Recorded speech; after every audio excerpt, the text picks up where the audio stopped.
Di tengah dinamika sektor properti Indonesia, ada dua nama besar yang terus mencuri perhatian, yaitu Bumi Serpong Damai dan Ciputra Development. Lewat portofolio kawasan terpadu, inovasi berkelanjutan, dan kekuatan finansial, keduanya berperan penting dalam membentuk masa depan urban di Indonesia.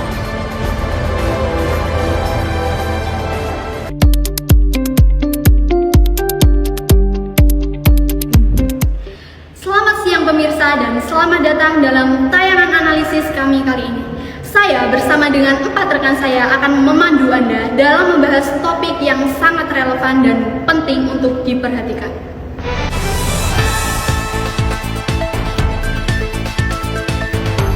Pada kesempatan ini, kami akan menyajikan analisis data keuangan mengenai dua perusahaan properti besar yang tercatat di Bursa Efek Indonesia, yaitu PT Ciputra Development Tbk dengan kode saham CTRA dan PT Bumi Serpong Damai Tbk dengan kode saham BSD. Kami akan mendalami seberapa menarik kedua perusahaan ini bagi para investor, menelaah kondisi arus kas mereka, serta kebijakan keuangan yang mereka terapkan selama periode 2020 hingga 2024. Tanpa berlama-lama, mari kita masuk ke pembahasan pertama. Rekan Leoni, dipersilahkan. Terima kasih rekan Zelda. Kita mulai dari CTRA terlebih dahulu. Earning per share CTRA meningkat stabil dari Rp71 per saham pada 2020 menjadi Rp115 per saham pada 2024, menunjukkan pertumbuhan laba yang cukup konsisten. Dari sisi kebijakan laba, dividen payout ratio meningkat dari 11% menjadi 18%, sementara rate laba ditahan tetap berada di atas 80% sepanjang periode. Hal ini menunjukkan perusahaan masih lebih fokus pada pendanaan internal dan juga ekspansi dibanding memberikan atau membagikan dividen kepada investor.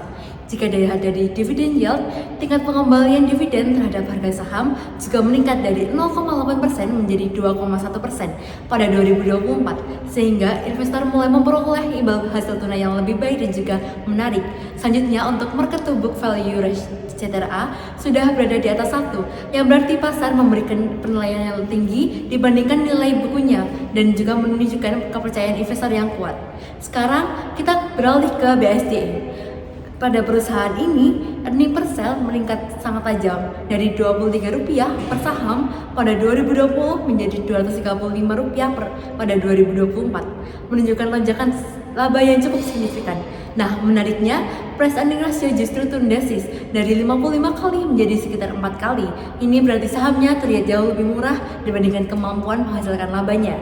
Dari sisi dividen yield juga meningkat dari 0,7% menjadi sekitar 2,4%, menunjukkan peningkatan aliran pendapatan pasif bagi investor.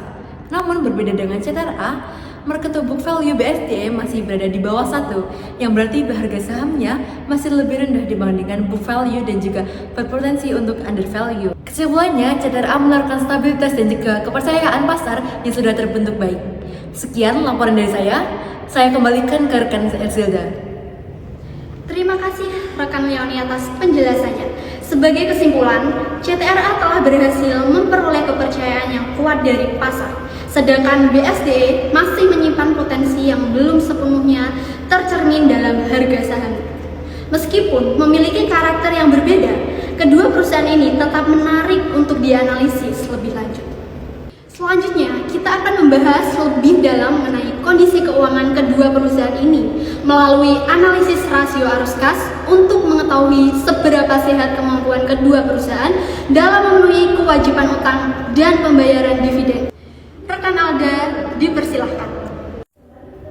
Terima kasih kepada rekan Zelda. Selain tren arus kas yang telah kita bahas, mari kita lihat kondisi keuangan kedua perusahaan ini melalui analisis rasio arus kas, yaitu kemampuan bayar utang jangka pendek, total utang, arus kas per saham, dan kemampuan bayar dividen. Dimulai dengan CTRA, rasio utang jangka pendeknya menunjukkan perbaikan dari 0,119 pada tahun 2020 menjadi 0,368 pada tahun 2022. Meskipun sedikit menurun menjadi 0,328 pada tahun 2024, rasio ini masih menunjukkan kinerja yang solid. Untuk total utang, rasio ini membaik dari 0,056 pada 2020 menjadi 0,133 pada 2024. Arus kas operasional per saham juga stabil pemirsa, meskipun mengalami penurunan di tahun 2024 menjadi 25,9 960. Yang menarik, arus kas operasional CTRA jauh lebih besar dibandingkan dengan dividen yang dibagikan. Yang berarti perusahaan dapat dengan konsisten membayar dividen sepenuhnya dari arus kas operasionalnya. Baik pemirsa, sekarang mari kita lihat dari sisi BSDE.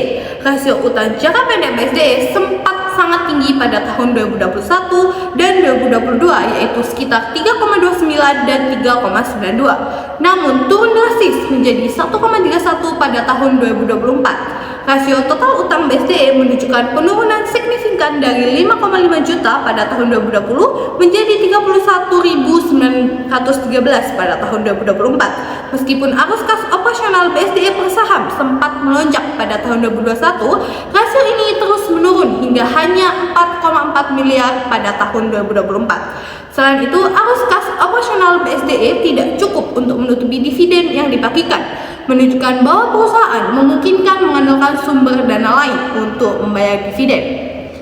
Kesimpulannya, CTRA lebih unggul dalam hal rasio keuangan, terutama dalam kemampuan membayar dividen dan utang menggunakan arus kas operasional. Sedangkan BSDE perlu lebih diperhatikan mengingat ekspansinya yang agresif. Sekian dari saya, kembali ke rekan Exalda. Terima kasih rekan Alda. Dari segi rasio arus kas, CTRA itu terbukti lebih unggul, terutama dalam hal kemampuan untuk membayar utang dan dividen secara langsung dari arus kas operasional. Sementara itu, BSDE masih perlu terus dicermati, meskipun hal tersebut dapat dimaklumi mengingat skala ekspansi yang tengah dijalankan perusahaan. Berikutnya, kita akan menganalisis lebih lanjut mengenai aliran kas kedua perusahaan ini, menggunakan pendekatan direct method untuk lebih memahami secara rinci kemana saja arus kas mereka mengalir. Rekan Sofi, dipersilahkan. Baik, terima kasih rekan Exalda. Singkatnya, laporan arus kas ini menunjukkan kemana uang perusahaan mengalir dari 3 aktivitas yang akan kita bahas kali ini, yaitu aktivitas operasi, investasi, dan juga pendanaan. Baik, kita mulai dari CTRA terlebih dahulu pemirsa.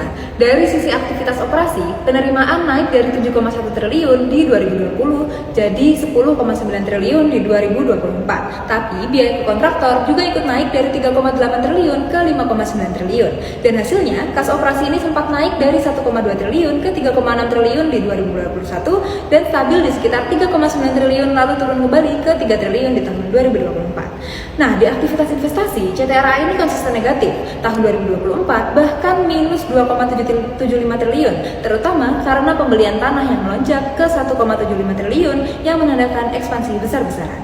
Nah, untuk aktivitas pendanaan sejak 2021 cenderung negatif, bahkan pada tahun 2024 minus 634 miliar karena fokus membayar hutang dan juga dividen.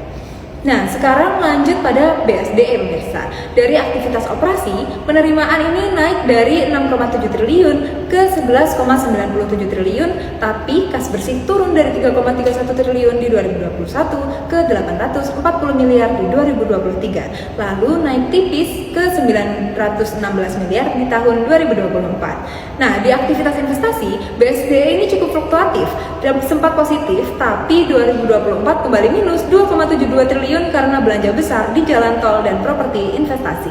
Di aktivitas pendanaan juga cukup naik turun. 2020 sempat positif 3,31 triliun dari obligasi dan 2021 negatif karena pelunasan dan 2024-nya kembali positif 1,23 triliun dari hutang bank. Baik, jadi kesimpulannya pemirsa, CTRA ini lebih stabil di aktivitas operasi dan BSDE lebih fluktuatif. Tetapi BSDE ini mulai menunjukkan pemulihannya. Nah, selanjutnya akan saya kembalikan ke rekan Exalda. Terima kasih rekan Sofi. Berdasarkan analisis menggunakan direct method, kita dapat melihat bahwa CTRA lebih efisien dan mengonversi penerimaannya menjadi kas bersih operasi. Nah, sementara BSDE mencatatkan penerimaan yang besar, tetapi juga diimbangi dengan pengeluaran yang sangat besar untuk mendanai ekspansi. Untuk melengkapi analisis kita pada hari ini, kami akan menggunakan pendekatan indirect method yang akan memberikan gambaran mengenai bagaimana perubahan arus kas terjadi dari suatu periode ke periode berikutnya. Rekan Zulfa, dipersilahkan. Terima kasih rekan Exalda melaporkan dari sisi indirect method untuk menghitung arus kas perusahaan. Seperti yang sudah rekan saya paparkan sebelumnya, semisal direct method itu menghitung arus kas dari uang masuk dan keluar secara langsung. Sedangkan indirect method ini pendekatannya sedikit berbeda dengan direct method. Metode ini perhitungannya dimulai dari laba bersih terlebih dahulu, lalu disesuaikan dengan item-item yang sifatnya bukan kas, seperti depresiasi dan perubahan modal kerja. Dari pendekatan ini, kita bisa lihat lebih jelas apa yang sebenarnya mendorong perubahan arus kas dari satu periode ke periode berikutnya. Kita mulai dari CTRA. Di tahun 2020, kas bersih operasinya 1,21 triliun. Memasuki 2021, langsung melonjak ke 3,63 triliun. Hal ini didorong kenaikan liabilitas kontrak yang besar, cerminan penjualan properti yang sangat kuat. Kemudian pada tahun 2022 sangatlah stabil, sempat tertekan di tahun 2023 ke 2,60 triliun karena pembayaran bunga dan pajak yang meningkat. Tetapi di tahun 2024 justru rebound ke 4,29 triliun, di mana angka ini adalah angka tertinggi selama periode pengamatan. Kita beralih ke perusahaan BSDE. Di tahun 2020, kas operasinya 1,46 triliun, lalu melonjak ke 3,31 triliun di 2021. Hal ini didorong adanya kenaikan liabilitas kontrak hampir 2,3 triliun. Mulai terkoreksi di tahun 2022 seiring dengan adanya pembayaran tanah yang membesar, lalu turun ke 840 miliar di tahun 2023. Hal ini terjadi akibat kenaikan persediaan yang sangat signifikan. Kemudian di tahun 2024 mulai mengalami recovery ke 916 miliar. Secara kesimpulan, CTRA lebih konsisten dan bahkan rebound kuat di tahun 2024, sedangkan BSDE sempat tertekan dalam tapi sudah mulai pulih. Sekian dari saya kembalikan ke rekan Exelda. Terima kasih rekan Zulfa. Dari analisis menggunakan indirect method, kita dapat menyimpulkan bahwa CTRA menunjukkan konsistensi yang sangat kuat dan bahkan berhasil mencatatkan rebound yang signifikan pada tahun 2024. Di sisi lain, BSDE sempat mengalami tekanan yang cukup dalam, namun mulai menunjukkan tanda-tanda pemulihan yang menggembirakan. Baik, kita udah sampai di penghujung tayangan kita hari ini. Izinkan saya merangkum semuanya. Perusahaan CTRA lebih stabil dan konsisten, serta sudah mendapat kepercayaan pasar. Dividen makin besar, arus kas terjaga, dan rasio keuangannya solid. Pilihan yang sangat tepat untuk investor yang mengutamakan kepastian. Sedangkan perusahaan BSDE memiliki potensi besar, harga relatif murah, dan hidden value yang belum sepenuhnya diakui pasar. Meskipun sempat tertekan, tren pemulihannya sudah mulai terlihat, tepat untuk investor jangka panjang. Kedua, perusahaan ekspansif sehat dan memiliki keyakinan kuat terhadap masa depan properti Indonesia. Sekian laporan dari kami, terima kasih dan sampai jumpa.